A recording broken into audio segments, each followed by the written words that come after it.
Assalamualaikum warahmatullahi wabarakatuh. Innal hamdalillah nahmaduhu wa nasta'inuhu wa nastaghfiruh wa na'udzu billahi min sururi anfusina wa min sayyiati a'malina. Man yahdihillahu fala mudilla lahu wa man yudlil fala hadiya lahu. Wa asyhadu an la ilaha illallah wahdahu la syarika lah wa asyhadu anna Muhammadan abduhu wa rasuluhu amma ba'd. Ma'asyiral muslimin, para jamaah sekalian rahimani wa rahimakumullah. Alhamdulillah, kita bersyukur kepada Allah Subhanahu wa taala kita bisa melanjutkan kembali kajian kita membahas kitab Al-Qawaid Al-Fiqhiyah, kaidah-kaidah praktis memahami fikih Islami yang disusun oleh Ustadzuna Al-Fadhil Ahmad Sabiq bin Abdul Latif Abu Yusuf hafizahullah taala. Kita masih berada pada pembahasan kaidah yang kedua di antara Al-Qawaid Al-Kubra, kaidah-kaidah besar yang kedua, yaitu al-yaqinu la yazulu bisyakki. Al-yaqin la yazulu bisyakki. Ini kaidah kubronya. Tetapi kita sudah sampai pada pembahasan apa? Cabang-cabang kaidah. Ya, sampai pada cabang-cabang kaidah. Dan terakhir kita sampai pada cabang kaidah yang keberapa? Yang kelima. Al-aslu idhafatul hadits ila aqrabi awqatih. Pada dasarnya sebuah kejadian itu disandarkan kepada waktu yang terdekat. Telah kita jelaskan dan telah kita bahas beberapa contoh yang ada. Nah, sekarang kita masuk ke dalam kaidah yang keenam, yaitu halil aslu fil asya al-ibahatu awil hurmah. Apakah secara asal, atau kita ikut terjemahan dari Al-Ustadz saja, pada dasarnya segala sesuatu itu dibolehkan atau diharamkan? Ya, halil aslu, apakah pada dasarnya fil asya, di dalam segala sesuatu, al-ibahah, mubah, awil hurmah, atau haram. Ma'asyiral muslimin rahimani wa rahimakumullah.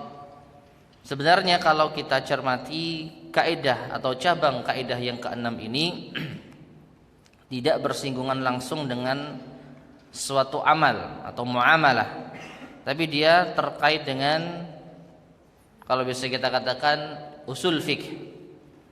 Ya, meskipun dia cabang kaidah fikih, tetapi kalau kita perhatikan dia masuk ke dalam pembahasan usul fikih. Yaitu apa? Hukum asal segala sesuatu itu qawaid fiqhiyah, tetapi dia merupakan cabang, ya. Hukum asal segala sesuatu itu mubah atau haram. Maksud dari kaidah ini, segala sesuatu yang tidak ada hukum syar'inya secara tegas, tidak ada nas tegas yang menghalalkan, juga tidak ada yang mengharamkannya, maka hukumnya harus dikembalikan pada asal hukumnya atau hukum asalnya. Berbeda apabila sesuatu itu ada nasnya. Contohnya apa? Jual beli dan riba. Jual beli pada asalnya apa? Halal, dan riba haram. Wa ahallallahu al-bai'a wa harrama riba. Ada nasnya. Secara asal jual beli itu halal dan riba itu haram. Demikian pula daging babi, darah, bangkai, telah tegas nas Al-Quran haram. Nah ini, kalau seperti itu bukan masuk pada pembahasan kita. Karena apa? Dia sudah ada hukum syar'i secara tegas. Nah, sekarang permasalahannya adalah suatu muamalah ataupun suatu perbuatan yang tidak ada nas tegas, tidak ada dalil yang menghalalkan dan tidak ada dalil yang mengharamkan. Maka apa hukumnya secara asal? Nah, di sini disebutkan, ya, apakah haram ataukah halal? Dari sini muncul pertanyaan, yaitu apakah hukum asal dari segala sesuatu? Kalau memang asalnya halal, maka kalau tidak ada nas dan dalil yang menentukannya, maka berarti hukumnya halal. Dan begitu pula kalau hukum asalnya haram atau lainnya. Kalau kita telah sepakati hukum asal sesuatu itu haram, maka kita boleh menghalalkannya kalau ada dalilnya. Dan sebaliknya, kalau hukum asal segala sesuatu itu halal, maka kita boleh mengharamkannya atau ada dalilnya. Nah, dalam masalah ini para ulama berselisih menjadi 3 pendapat. Hukum asal segala sesuatu. A. Pendapat pertama, asal segala sesuatu adalah halal. Hukum asal segala sesuatu adalah halal. Dan ini adalah mazhab jumhur ulama. Ya, ini adalah mazhab jumhur ulama. Dan nanti di akhir kesimpulan muallif hafizahullah taala menguatkan pendapat ini. Ya, dan insyaallah ini yang sahih. Hukum asal segala sesuatu itu adalah halal. Dan ini sering kita dengung-dengungkan. Al-aslu fil asya' al-ibahah. Hukum asal segala sesuatu itu halal. Ya, beda dengan apa? Ibadah. Kalau ibadah hukum asalnya haram hingga ada dalil yang memerintahkannya. Tapi kalau masalah muamalah, masalah adat, masalah sehari-hari yang tidak ada hubungannya dengan ibadah, pekerjaan, dagang, sewa menyewa, makanan, minuman, pakaian, kendaraan, dan yang lain sebagainya, maka hukum asalnya apa? Halal. Ini pendapat pertama. Nah, dan ini ma'asyar muslimin rahimani wa rahimakumullah, diambil dari firman Allah Subhanahu wa taala. Artinya mereka berdalil dengan firman Allah Subhanahu wa taala. Di dalam surat Al-Baqarah ayat ke-29. Surat Al-Baqarah ayat ke-29. Allah Subhanahu wa taala berfirman, "Huwallazi khalaqalakum ma fil ardi jami'a." Huwallazi khalaqalakum ma fil ardi jami'a. Dialah Allah yang telah menciptakan atau menjadikan segala sesuatu yang berada di muka bumi ini untuk kalian. Khalaqa, yang telah menciptakan, lakum, bagi kalian, ma fil ardi jami'an, segala sesuatu yang ada di atas muka bumi. Surat Al-Baqarah ayat ke-29. Nah, al-muallif hafizahullah ta'ala menjelaskan, sisi pengambilan dalil dari ayat ini adalah bahwa Allah Ta'ala menyebutkan bahwa semua yang diciptakannya adalah untuk manusia. Segala yang diciptakan Allah adalah untuk manusia, yang mana konsekuensinya adalah halal bagi mereka untuk memanfaatkannya. Ya, jadi Allah Subhanahu wa taala menciptakan segala yang ada di atas muka bumi ini untuk siapa? Manusia. Khalaqa lakum. Ya, Allah menciptakan untuk kalian apa? Segala yang ada di atas muka bumi ini. Artinya secara asal semua yang Allah ciptakan itu untuk kita. Allah halalkan untuk kita. Kecuali ada barang-barang, perkara-perkara tertentu yang Allah tentukan keharamannya. Tapi secara asal semua yang ada di atas muka bumi ini untuk kita. Kalau seandainya segala sesuatu itu hukumnya haram, niscaya tidak mungkin Allah mempersilahkan kita atau Allah menciptakan itu semua untuk kita. Ya, maka dari itu ma'asyar muslimin rahimani wa rahimakumullah, dalil ini menunjukkan segala sesuatu di atas muka bumi ini adalah halal untuk kita pergunakan, halal untuk kita manfaatkan. Demikian pula dalil yang kedua, juga firman Allah Ta'ala di dalam surat Al-A'raf ayat ke-32.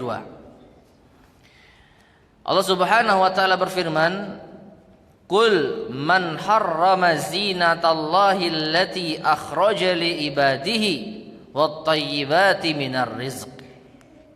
Yang artinya, katakanlah, siapakah yang berani mengharamkan zinatallah, perhiasan-perhiasan Allah, allati akhraja li ibadihi, yang telah Allah keluarkan untuk hamba-hambanya. Wat thayyibati minar rizq, demikian pula siapa yang berani mengharamkan rizki-rizki yang baik. Surat Al-A'raf ayat ke-32. Nah, beliau menjelaskan sisi pengambilan dalil dari ayat ini yang menunjukkan kalau segala sesuatu itu hukumnya apa? Mubah secara asal.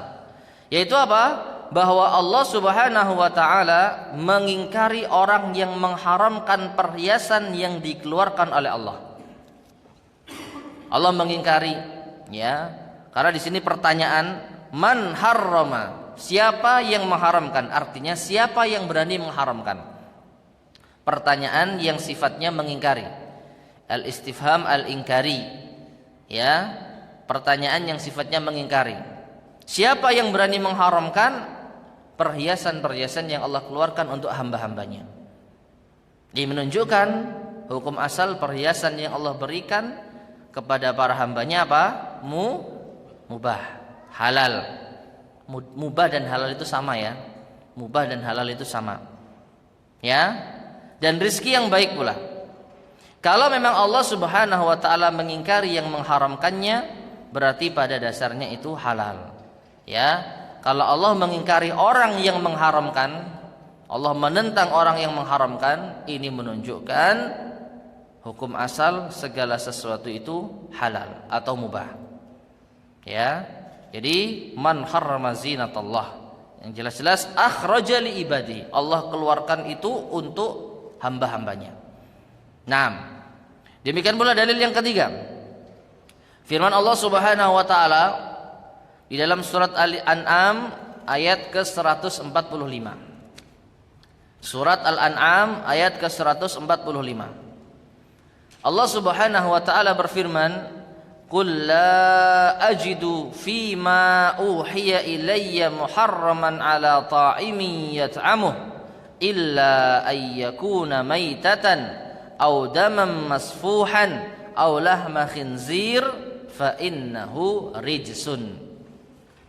Surat Al-An'am ayat 145.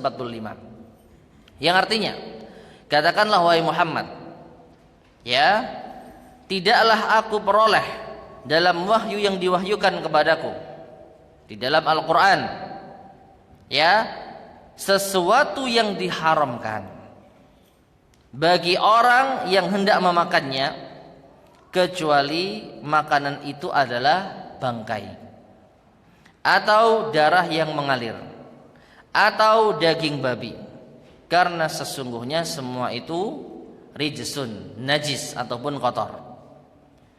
Nah, kemudian beliau juga menjelaskan di ayat yang mulia ini Allah Ta'ala menjadikan dasar segala makanan itu halal, sedangkan yang haram adalah hanyalah yang dikecualikan oleh Allah Azza wa Jalla saja. Ya, jadi ayat ini lebih jelas lagi, khususnya dalam bab makanan. Dan makanan ini termasuk apa? Salah satu dari banyak perkara yang ada di atas muka bumi ini. Bahkan mungkin yang dominan. Ya, makanan ini yang dominan. Tiap hari kita ketemu makanan, tiap hari kita makan.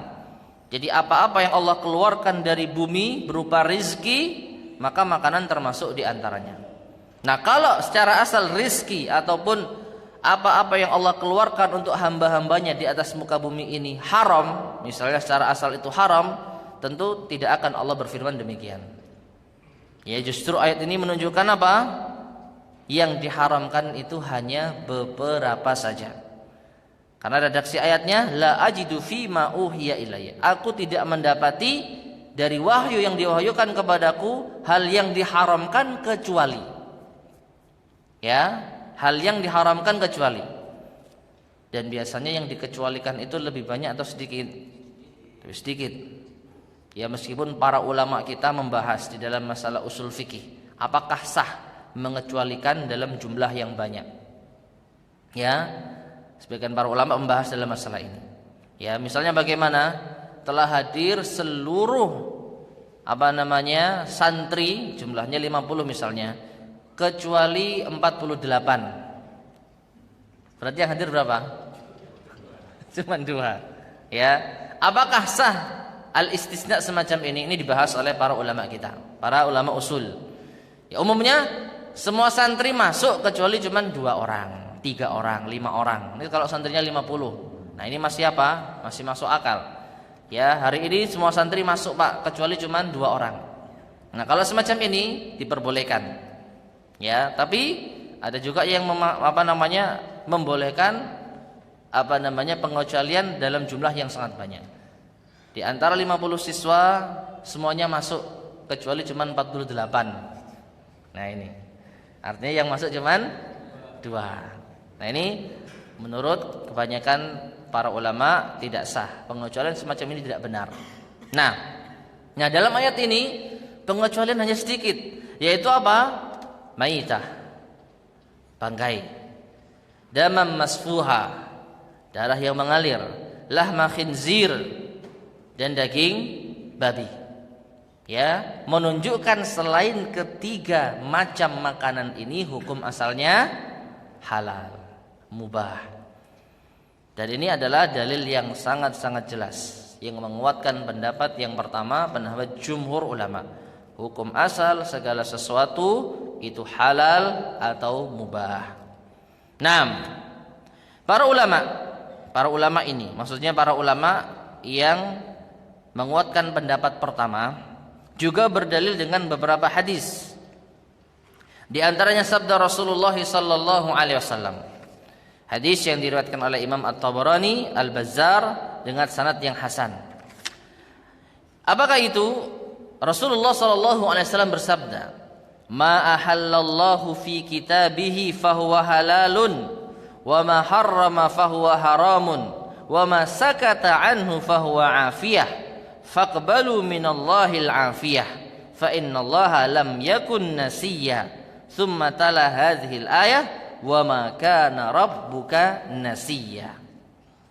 Yang artinya, apa yang dihalalkan oleh Allah maka itu adalah halal. Kalau ini tidak ada perselisihan, tidak ada pertentangan, tidak masuk permasalahan kita.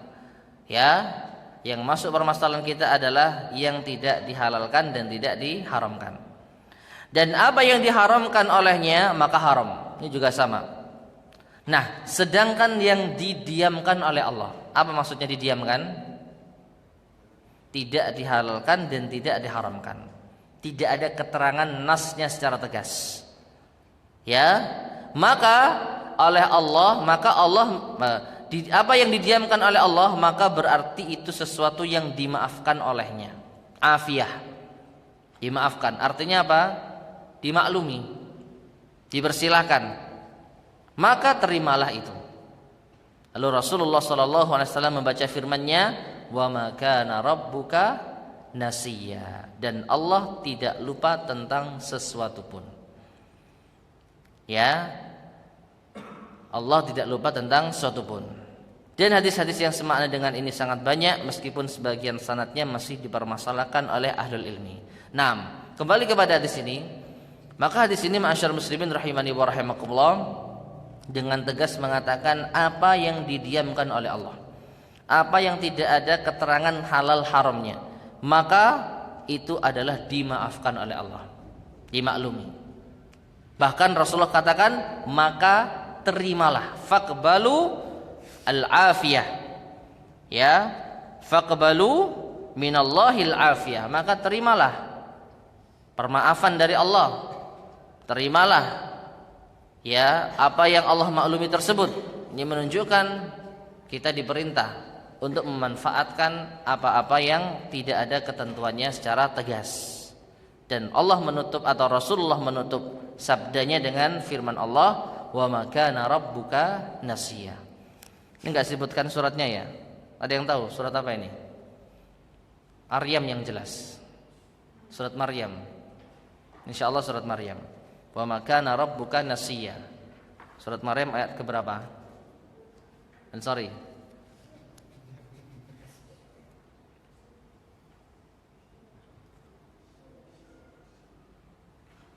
Ketemu? Surat Maryam ayat ke-64. Maryam benar ya? 6. Surat Maryam ayat ke-64. Wa ma kana rabbuka nasiya.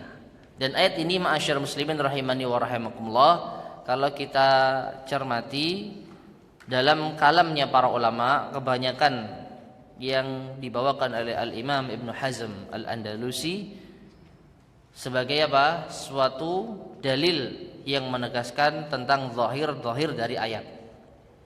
Ya, beliau terkenal dengan mazhab zahiriyahnya. Jadi hal-hal yang tidak ada keterangannya, tidak ada keharamannya, biasanya disebutkan oleh beliau, maka hukumnya adalah mubah. Lalu ditutup dengan ayat ini, wa ma kana rabbuka nasiya, dan Tuhanmu tidaklah lupa. Artinya apa? Kalau memang itu haram, tentu Allah Subhanahu wa taala akan menjelaskan keharamannya. Ya. Kalau seandainya perkara-perkara itu haram, maka tentu Allah akan menjelaskan keharamannya. Jadi ayat ini banyak digunakan oleh para ulama kita ya untuk menetapkan bahwasanya Allah itu enggak lupa tentang perkara-perkara tersebut. Kalau seandainya ada sesuatu yang haram, maka tentu Allah akan sebutkan dalilnya. Allah akan sebutkan baik di dalam Al-Quran maupun melalui lisan nabinya di dalam sunnahnya. Tapi kalau enggak ada, jangan sekali-kali mengharamkan. Nah, meskipun para ulama kita tidak semuanya sepakat dengan apa yang dipaparkan oleh Al-Imam Ibn Hazm Al-Andalusi tersebut. Nah, kemudian para ulama ini, ulama yang memilih pendapat yang pertama, juga berdalil dengan beberapa dalil akli. Apa akli? Akal. Ya, menggunakan dalil akal. Boleh menggunakan dalil akal? Boleh sebagai penguat. Karena memang Allah Subhanahu wa taala menciptakan manusia untuk menggunakan akalnya. Afala taqilun? Tidakkah kalian menggunakan akal kalian? Nah, jadi beberapa dalil akli, di antaranya mereka mengatakan bahwa Allah Subhanahu wa taala atau Allah Azza wa Jalla menciptakan semua ini mungkin untuk sebuah hikmah tertentu atau tanpa hikmah dan tujuan. Perhatikan, Allah menciptakan langit dan bumi dan segala seisinya ini ada hikmahnya atau tidak? Ya, coba dijawab. Allah Subhanahu wa taala menciptakan segala macam yang ada di atas muka bumi ini ada hikmahnya atau tidak? Ada. Karena kalau dikatakan bahwa Allah menciptakan tanpa hikmah, maka ini adalah sebuah kebatilan. Ya, sedangkan Allah itu disifati dengan hakim, bijaksana, penuh hikmah. Tidak ada satupun yang tidak ada hikmahnya. Dari segala apa yang Allah ciptakan, apa yang Allah takdirkan. Sampai pun iblis Allah ciptakan ada hikmahnya. Apa di antaranya? Ya? Sebagai cobaan. Kalau sudah dicoba,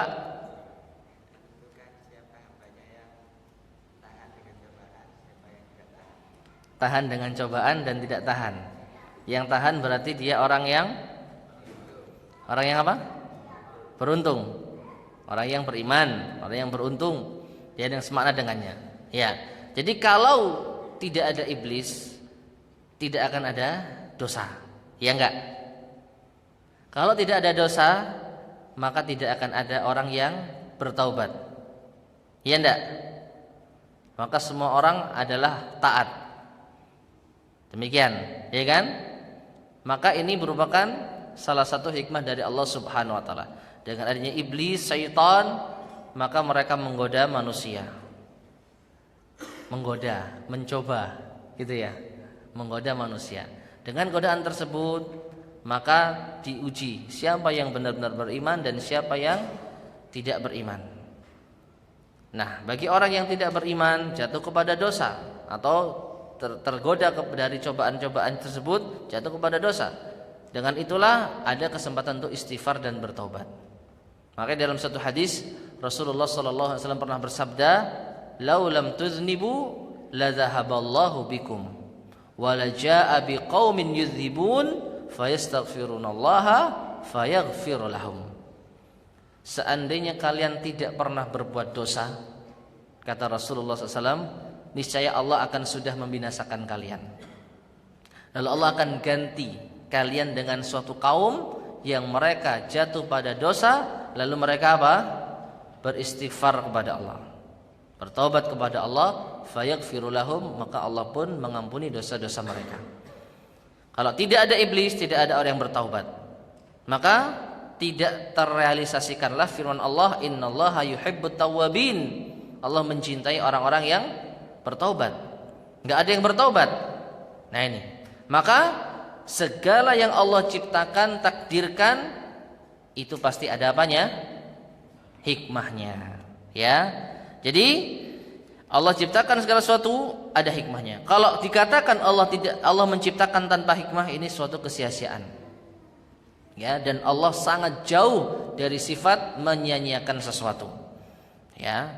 6. Karena Allah Ta'ala berfirman, "Wa ma khalaqnas samawati wal arda wa ma bainahuma la'ibin." Dalam surat Ad-Dukhan ayat ke-38. Allah berfirman yang artinya, dan tidaklah kami ciptakan langit dan bumi serta yang berada di antara keduanya untuk main-main saja. Apa artinya untuk main-main saja? Sia-sia, tidak ada hikmahnya, tidak ada gunanya. Ya, kami tidak ciptakan langit dan bumi dan apa yang ada di dalamnya itu sia-sia. Nah, berarti Allah menciptakan segala sesuatu yang ada di langit dan bumi, ini ada hikmahnya. Taib. Kalau memang semua ini diciptakan oleh Allah untuk sebuah hikmah, maka hikmah itu mungkin untuk makhluk atau untuk Allah, atau untuk Allah sendiri. Jadi Allah menciptakan sesuatu itu ada hikmahnya. Hikmahnya untuk siapa? Apakah kembali keuntungan itu untuk makhluknya atau itu untuk Allah? Maka kalau dikatakan bahwa hikmah itu untuk Allah Subhanahu wa ta'ala, maka itu juga sebuah kebatilan. Allah ciptakan makhluknya, Allah ciptakan langit dan bumi untuk kepentingan Allah pribadi. Maka ini juga apa? Kebatilan. Kenapa?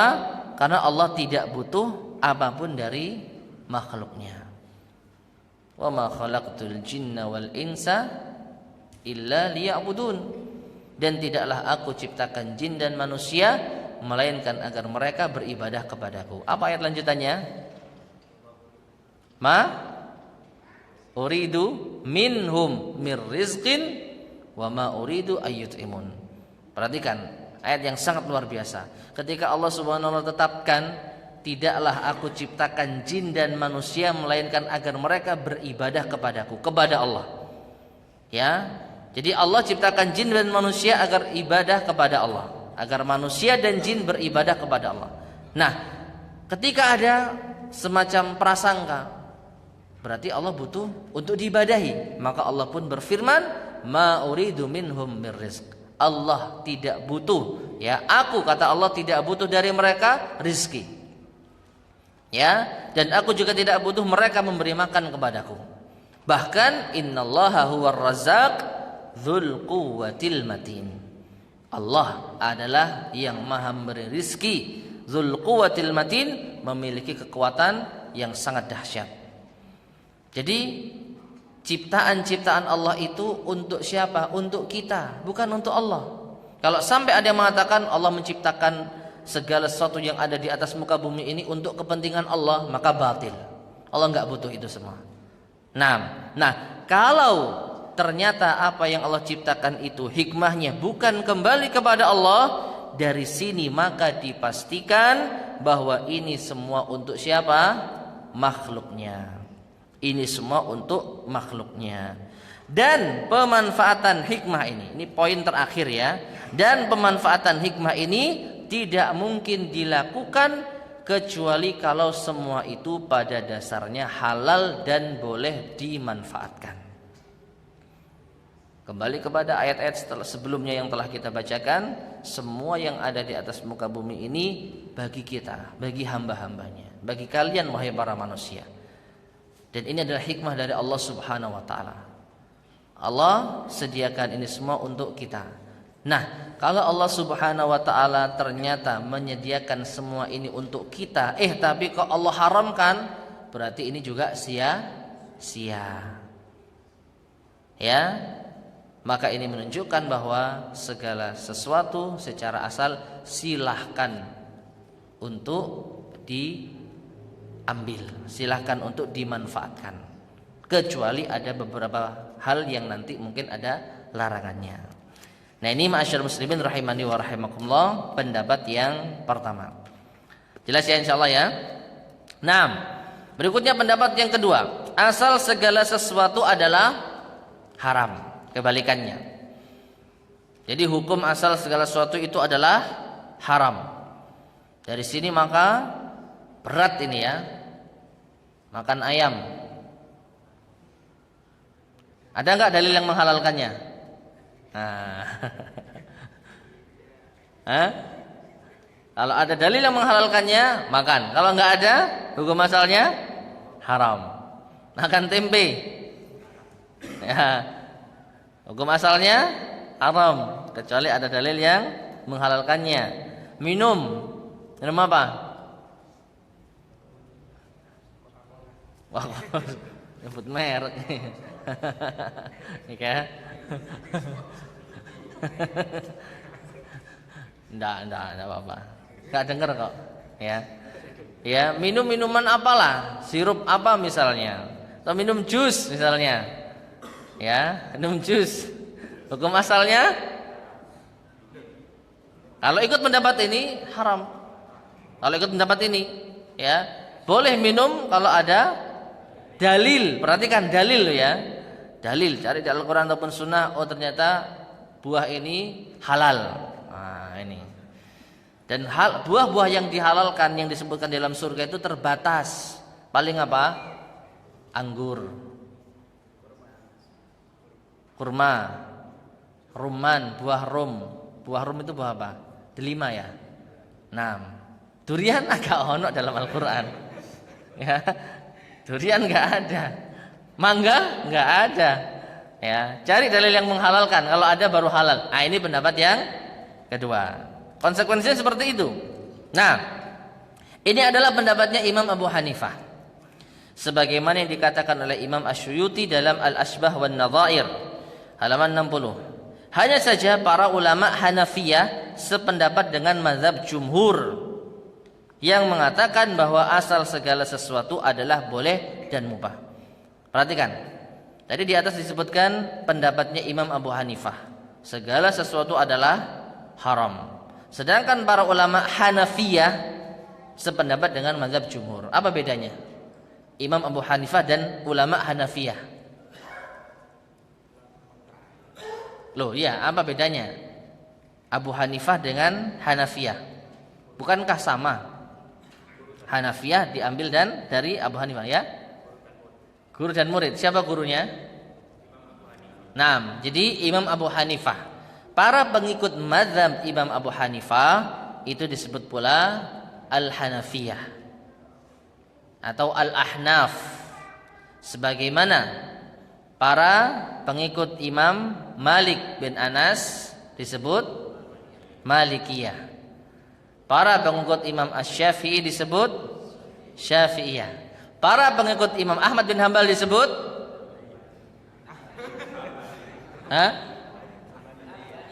Hambaliyah. Enggak ada Hambaliyah, enggak pernah dengar saya. Hambali itu kalau satu orang. Tapi kalau para ya Hanabilah. Nah, Hanabilah. Ya, jadi Hanabilah mengatakan demikian. Ulama Hanafiyah mengatakan demikian. 6. Jadi, dan ini ma'asyar muslimin rahimani wa rahimakumullah. Perhatikan ya. Meskipun Imam Abu Hanifah imam yang besar dan memiliki banyak pengikut, memiliki banyak murid, tetapi ya tidak sedikit, tidak jarang ada perbedaan pendapat di kalangan guru dan muridnya. Ya. Tidak jarang. Artinya apa? Mereka meskipun bermadhab tetapi tidak fanatik, tidak ta'assub. Dan ini biasa terjadi antara guru dan murid beda pendapat. Sang murid menghormati gurunya. Demikian pula murid menghormati sang guru menghormati muridnya. Tidak ada masalah. Ya, hanya saja kenapa kok bermadzhab? Sekali lagi para ulama ini ya terkadang sebagian metode, sebagian cara istinbat, pengambilan dalil, nah ini sebagiannya cocok gitu ya. Mengikuti metode para ulama tersebut dalam sisi mengambil dalil dan lain sebagainya. Ini luas dalam masalah usul fikih, apalagi dalam masalah mazhab. Intinya tidak tercela kita mengikuti mazhab tertentu apabila kita gunakan sebagai sarana. Sarana apa? Sarana memahami dalil. Sarana untuk memahami dalil, bukan untuk fanatik-fanatikan. Ini yang tercela. Ya, karena yang namanya fanatik meskipun tidak bermazhab, saya tidak bermadzhab Syafi'i, saya tidak bermadzhab Maliki, Hanafi dan Hambali, enggak. Tapi ternyata dia apa? A sampai Z ikut gurunya 100%, enggak ada sedikit pun yang diingkari. Ya, gurunya A ya A. Masalah akidah, masalah fikih, apalagi fikih yang sangat luas, biasa antara Imam Abu Hanifah dengan murid-muridnya. Di antara murid yang terkenal Muhammad ibn Hasan Asy-Syaibani dan juga Abu Yusuf. Ini apa? Terkadang sering kontra pendapat. Bahkan kedua murid tersebut terkadang banyak mengikuti pendapatnya Imam Asy-Syafi'i. Nah, ini menunjukkan apa? Para ulama kita tidak fanatik. Jadi sekali lagi meskipun mereka bermazhab bukan berarti mereka apa? Hidup mati mazhabnya. Di antaranya pula ulama kontemporer Syekh Muhammad bin Shalih Al-Utsaimin rahimahullah taala. Memang beliau bermazhab apa? Bermazhab apa? Secara fikih, mau nggak mau kita harus akui beliau bermadzhab Hambali. Bahkan hampir seluruh ulama Saudi itu fikihnya bermadzhab Hambali. Tetapi mereka tidak fanatik. Tidak sedikit di dalam kitab-kitab fikih mereka meskipun menjelaskan matan fikih Hambali, tetapi apa? Syekh Muhammad bin Shalih Al-Utsaimin tidak setuju dengan pendapat tersebut. Lebih memilih pendapat ulama mazhab yang lainnya. Lebih cenderung kepada yang dekat dengan dalil. Maka dari itu ma'asyiral muslimin rahimani wa rahimakumullah, biasa Imam Abu Hanifah mengikuti pendapat yang haram, segala sesuatu hukum asalnya haram. Sedangkan para ulama Hanafiyah sependapat dengan mazhab jumhur. Sebagaimana yang dikatakan oleh Ibnu Nujaim dalam Al-Ashbah wan Nadhair halaman 66. Dan beliau mengatakan bahwa yang berpendapat bahwa asal segala sesuatu adalah haram itu adalah sebagian ahli hadis. Dan wallahu a'lam bishawab, kalau kita mau husnudzan kepada pendapat yang kedua ini, mereka apa? Orang yang khawatir terjerumus ke dalam perkara yang haram. Ya, sehingga mereka apa? Hati-hati dalam mengkonsumsi, hati-hati dalam bermuamalah dan seterusnya. Kemudian Imam Ibnu Qudamah setelah menyebutkan pendapat pertama berkata, Ibnu Hamid dan Al-Qadhi Abu Ya'la, keduanya adalah pembesar ulama Hanabilah. Apa tadi Hanabilah? Mazhabnya Imam Ahmad pada zamannya. Serta sebagian Mu'tazilah mengatakan bahwa asal segala sesuatu adalah haram. Ya, segala sesuatu hukum asalnya adalah haram. Nah, sekarang kita memasuki dalil mereka. Dalil yang mereka gunakan adalah yang pertama, firman Allah Subhanahu wa taala di dalam surat An-Nahl ayat 116. Wala taqulu lima tasifu alsinatukumul kadhib hadza halalun wa hadza haramun litaftaru 'alallahil kadhiba. Yang artinya, dan janganlah kalian mengatakan terhadap apa yang disebut-sebut oleh lidahmu secara dusta. Jangan kalian berdusta dengan lidah-lidah kalian. Jangan mengatakan apa? Ini adalah halal dan ini adalah haram. Ya, untuk apa? Untuk mengadakan kebohongan atas nama Allah. Jangan katakan ini halal dan ini haram, dusta atas nama Allah. Nah, bagaimana penjelasannya? Mereka mengatakan bahwa di ayat ini Allah Azza wa Jalla mengabarkan bahwa halal dan haram itu bukan hak kita, tapi masuk akal juga ya. masuk akal juga. Jadi jangan katakan ini halal ini haram. Karena halal dan haram itu hak Allah Subhanahu wa taala. Sehingga apapun itu kalau tidak ada pernyataan keterangan dari Allah dan Rasulnya halal, jangan berani katakan halal. Jangan berani-berani menghalalkan segala sesuatu. Nah kalau enggak halal berarti apa? Haram. Nah ini adzan. Monggo adzan dulu.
Taib, kita lanjutkan sedikit lagi, ma'asyiral muslimin rahimani wa rahimakumullah.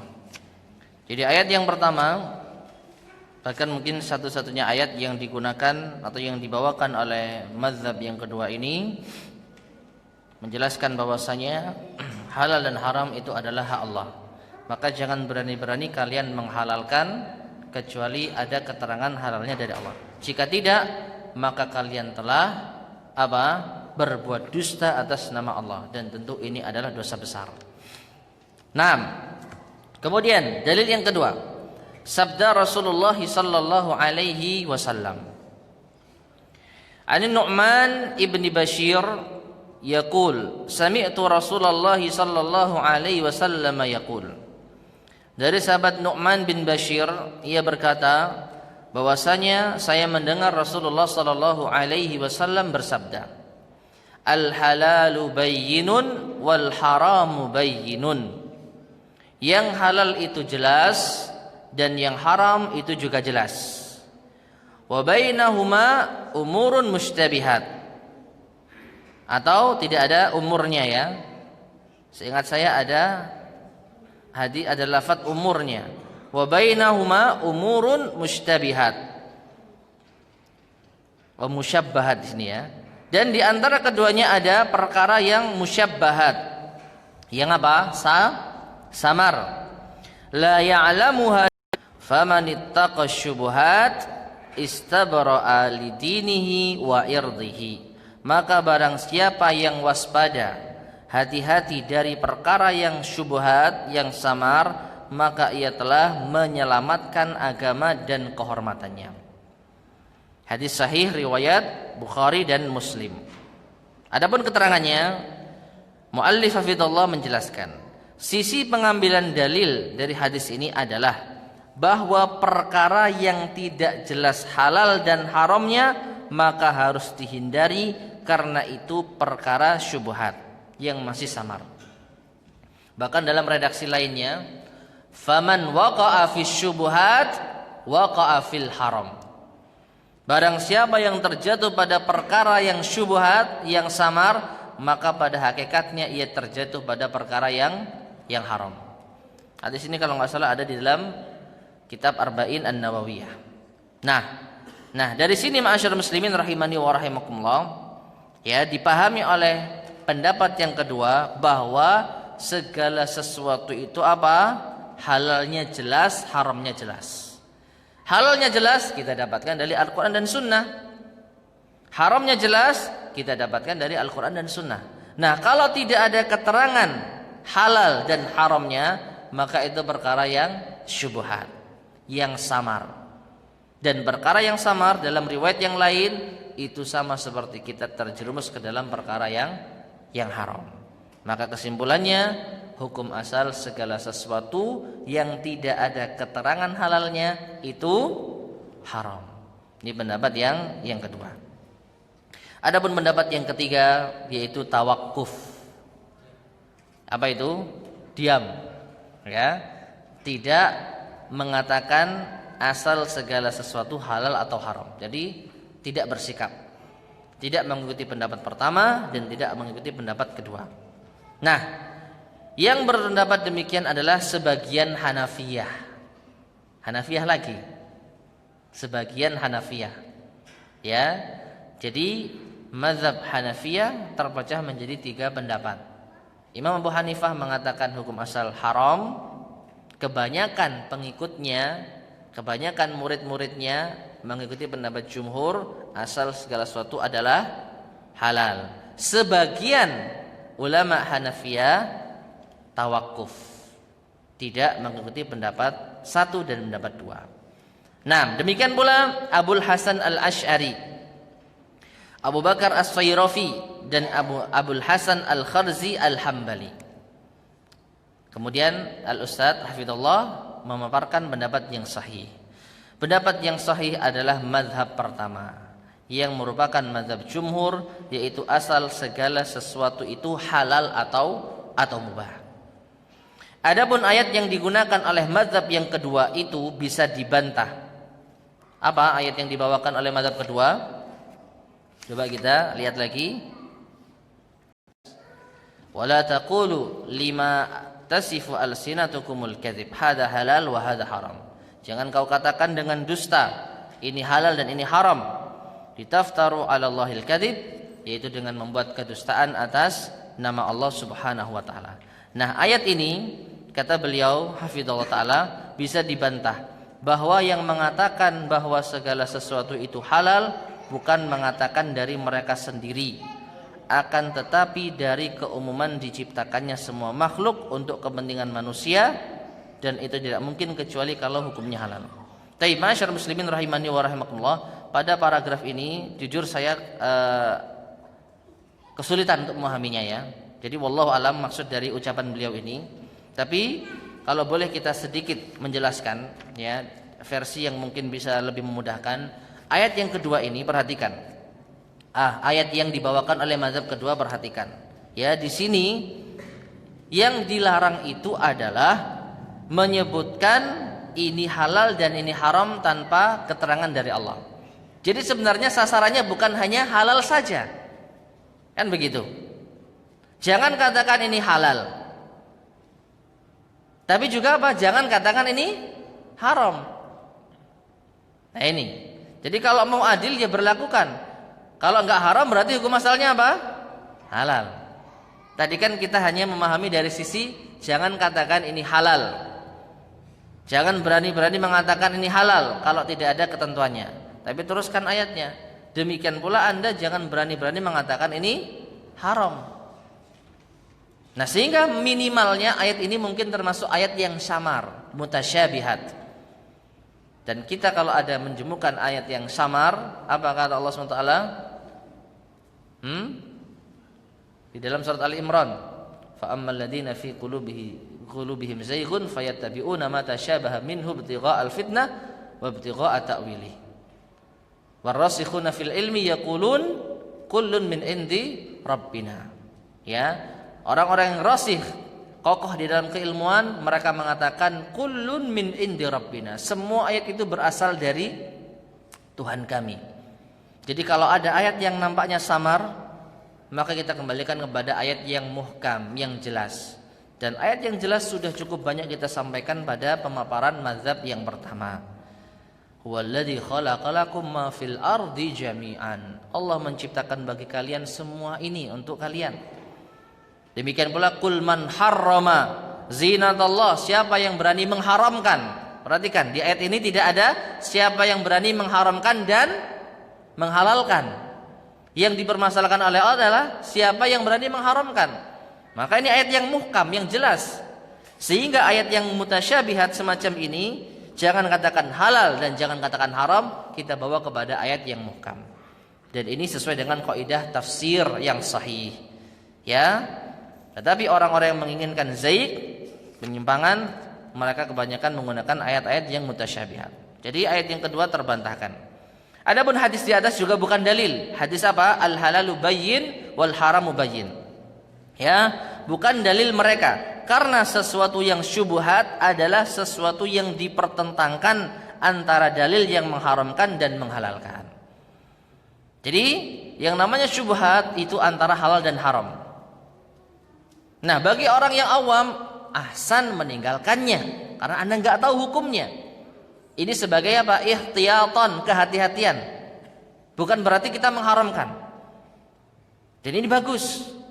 Kita kalau enggak jelas ini halal atau haram, ahsan kita tinggalkan. Meskipun sebenarnya hukumnya halal.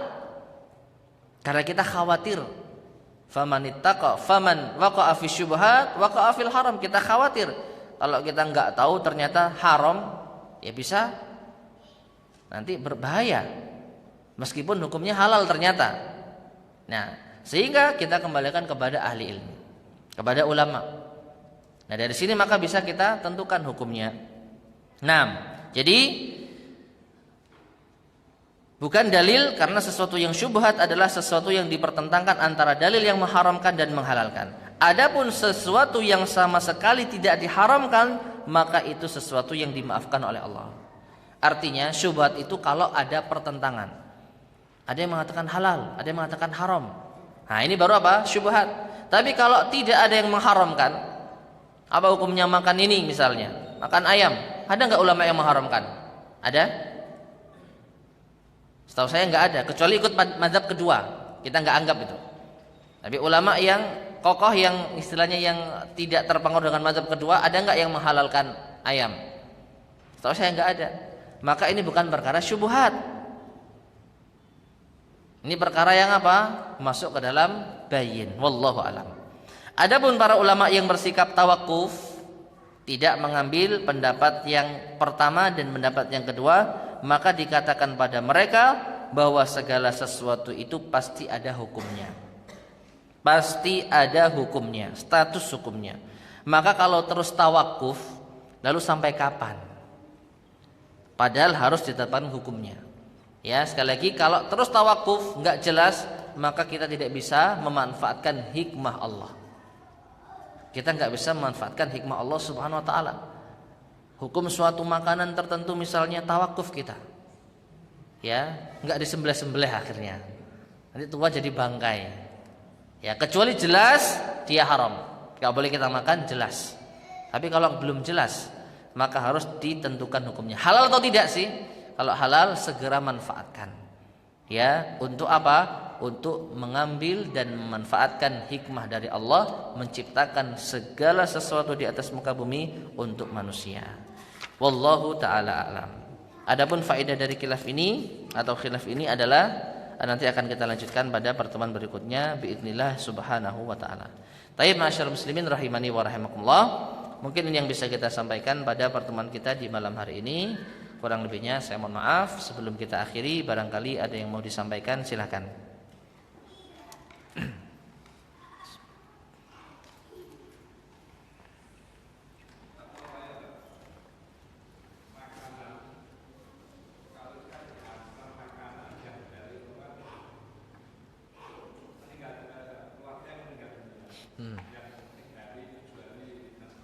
Ya. Kembali kepada kaidah ini. Hukum asal segala sesuatu itu apa? Halal. Ini yang sahih. Sekarang mengharamkan makanan tersebut ada enggak dalilnya? Ada enggak dasarnya? Paling banter dalil wala ta'awanu 'alal ismi wal udwan. Janganlah kalian saling tolong-menolong dalam dosa dan permusuhan. Maka mari kita lihat, apakah dengan menerima itu kita saling tolong-menolong dalam dosa dan permusuhan? Apakah kita dalam artian ikut di dalam acara tersebut? Saya rasa tidak. Ya, dan orang-orang zaman sekarang pun ketika diantar diterima ya nggak ada masalah, nggak diterima juga nggak ada masalah. Jadi itu hal yang biasa. Artinya kita menerima makan itu juga tidak disebut telah mengikuti acara. Ya, paling banter kita dirasani. Gak gelem teko gelem panganan itu. Ya.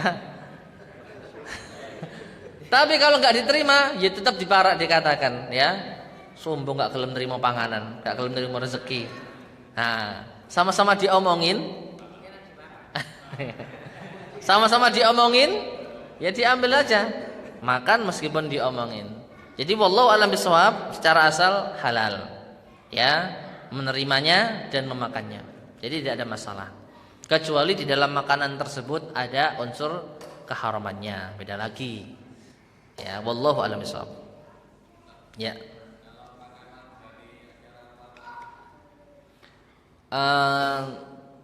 Dilihat kembali, kita lihat apakah acara yang diselenggarakan itu ada ritual kesyirikannya, dan ritual kesyirikan itu terkait dengan menyembelih dengan selain Allah, dan yang disembelih dengan selain Allah itu dijadikan bahan makanan yang dibagikan. Kalau iya nggak boleh, ya. Kalau iya nggak boleh. Kita memakan segala sesuatu yang disembelih bukan nama Allah. Tapi kalau ternyata meskipun itu acara yang tadi disampaikan, tapi belanjanya ya di pasar, ya hanya sekedar masak saja, tidak ada acara penyembelihan, kesyirikan dan lain sebagainya pada makanan. Ya, pada makanan. Kalau acaranya ada kesyirikan, acaranya tapi nggak terkait dengan makanan, maka tentu makanannya aman. Makanannya aman.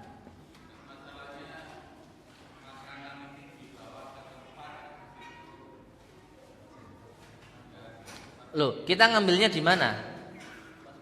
Dikirimi atau enggak? Dikirimi. Tapi diarak dulu gitu dah.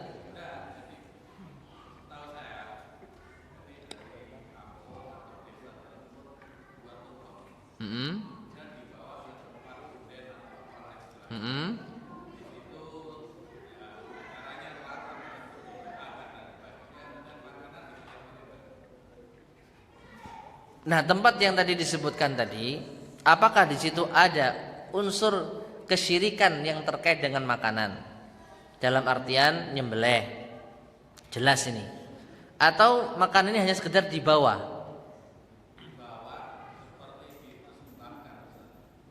Sudah. Iya, akhirnya makanan itu dipersembahkan. Setelah itu dibagikan. Wallahu a'lam bishawab. Kalau sudah gampangnya ya sudah benar-benar dipersembahkan, ya lebih baik kita hindari.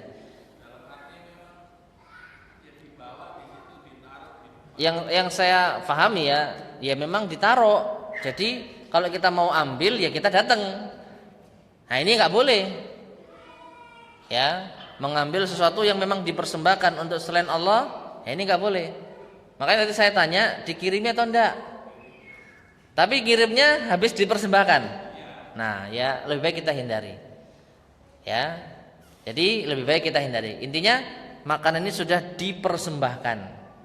Sudah dijadikan sebagai sesajen, ya. Maka lebih baik kita hindari. Beda apabila berangkat sambil bagi-bagi. Nah, yang dibagikan ya dibagikan, yang sampai ke tempat kesyirikan ya ke tempat kesyirikan. Nah, ini berarti beda lagi. Ya saya pikir begitu. Tapi kalau memang sudah gampangannya ya sudah dipersembahkan dulu, maka lebih baik kita hindari. Jangan ikut makan ya. Wallahu a'lam. Ya.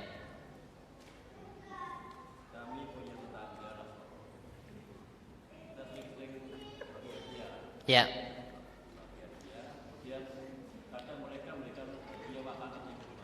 Hmm. Hmm.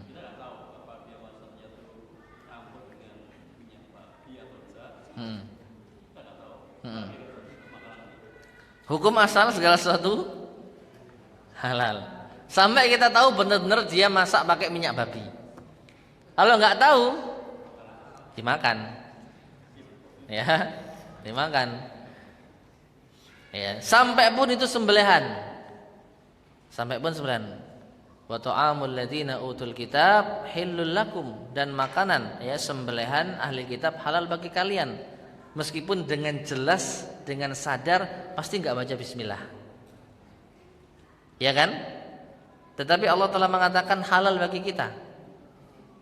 Jadi kalau kita tahu tetangga kita membelih ayam Nasara, kita tahu nyembelihnya, tapi kita enggak tahu dia itu baca apa secara asal halal.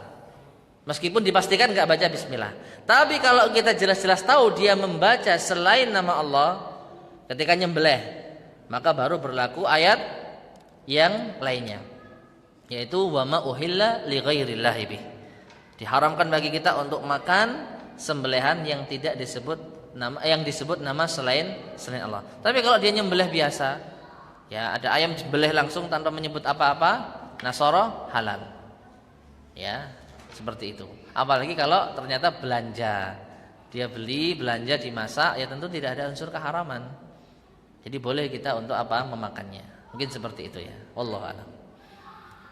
Ya.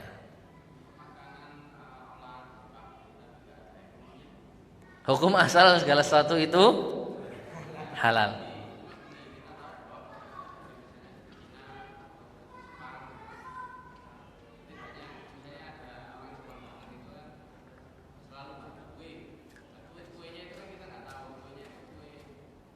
Iya, karena nggak tahu hukum asal segala sesuatu halal. Ini kalau terkait dengan kue loh ya. Kalau sembelihan lain lagi. Ya. Wallahu a'lam bishawab. Kalau sembelihan lain lagi. Kalau sembelihan kita melihat hukum asal penduduk di negeri itu apa agamanya. Ya. Kalau penduduk di negeri itu muslim, maka hukum asalnya halal. Kalau penduduk negeri itu adalah Nasara, ahli kitab, Yahudi, halal. Tapi kalau selain Nasara dan Yahudi, nah ini mereka bukan ahli kitab, maka sembelihan selain muslim dan ahli kitab hukum asalnya haram, nggak boleh. Ya, nggak tahu negara apa yang seperti itu. Oh? Allahu a'lam. Ya, nggak usah jauh-jauh ya tadi yang seperti dikatakan. Ya, aliran kepercayaan apa yang dianut oleh masyarakat itu. Kalau mereka menyembelih segala sesuatu dan mereka sekali lagi dikenal mayoritas bukan ahli kitab, maka haram. Ya. Tapi kalau mayoritas ahli kitab berarti sembelihan mereka halal. Adapun kalau bukan sembelihan, kue, buah-buahan, hukum asal segala sesuatu itu halal. Ya, jadi nggak ada masalah. sampai kita benar-benar yakin dengan berita yang valid ini ada unsur keharamannya. Ya, jadi semacam label halal dari MUI ini sebagai hanya sebagai sarana untuk lebih yakin, tapi bukan berarti yang enggak di MUI kan haram. Tanya Pak Didit, ada MUI-nya tak? Ya, ayo. Ya, jangan berani mengatakan haram, ya. Nah ini, ya. Wallahu a'lam bishawab. Mungkin seperti itu. Ya, ya.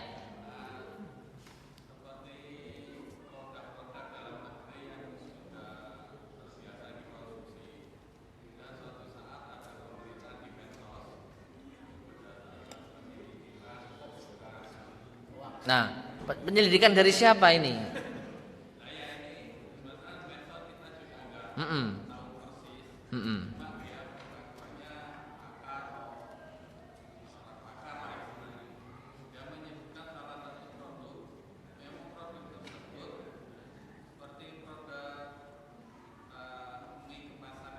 Mm-mm.